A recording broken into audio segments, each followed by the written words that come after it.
નમસ્તે સાહેબ, મારું નામ મધરફેમા છે. હું ધોરણ 8 માં અભ્યાસ કરું. હવે બીજી બાજુથી પાણી ઉપર ઉડેલવા માટે આ યંત્રનો ઉપયોગ કરવામાં આવે છે. હવે અહીં જો આ નળીઓ આવી રીતે ગોળ રાખેલ છે. હવે આ હેન્ડલને આવી રીતે ફરાવતા નીચે રહેલું પાણી આ ઉપર આવી જાય છે. જુઓ આવી રીતે. જુઓ આ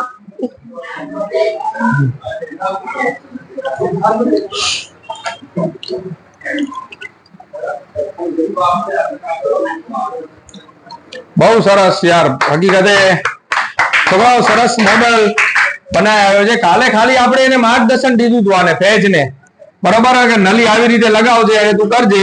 પણ બહુ સરસ. કોની મદદ લીધી? પપ્પાએ બનાવી દીધું એમ? થોડુંક મદદ લીધી ને પપ્પાની બધાની? બહુ સરસ.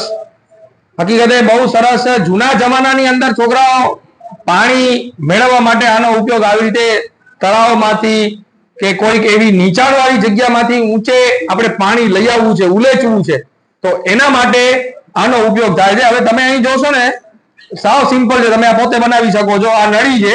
આ નળીને એક પાઇપ ઉપર ગોઠવી દીધી છે આવી રીતે. હવે આ જે અહીંયાથી જેવો આપણે આમ કરીએ છીએ ને, તો અહીંયા આગળ તમે જોશો ને, સૌથી પહેલા અહીંયા આગળ તો કે આ નળીમાં અહીંયાથી પાણી જાય છે. અહીંયાથી પાણી જઈ અને આવી રીતે ઉપર આવે છે અને છેક અહીંયાથી નીકળે છે. તમે જોજો, અહીંયાથી તમે જોશો ને તો પાણી અહીંયાથી બહાર નીકળે છે. આ જુઓ પાણી નીકળે છે બહાર.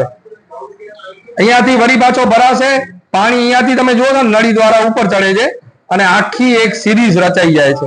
અને આ જયારે આવી રીતે ફરતું હોય ને, ત્યારે પાણી ઉલેચવામાં ઉપર નીચેથી પાણી આવી અને છેક ઉપર સુધી પહોંચી આવે છે.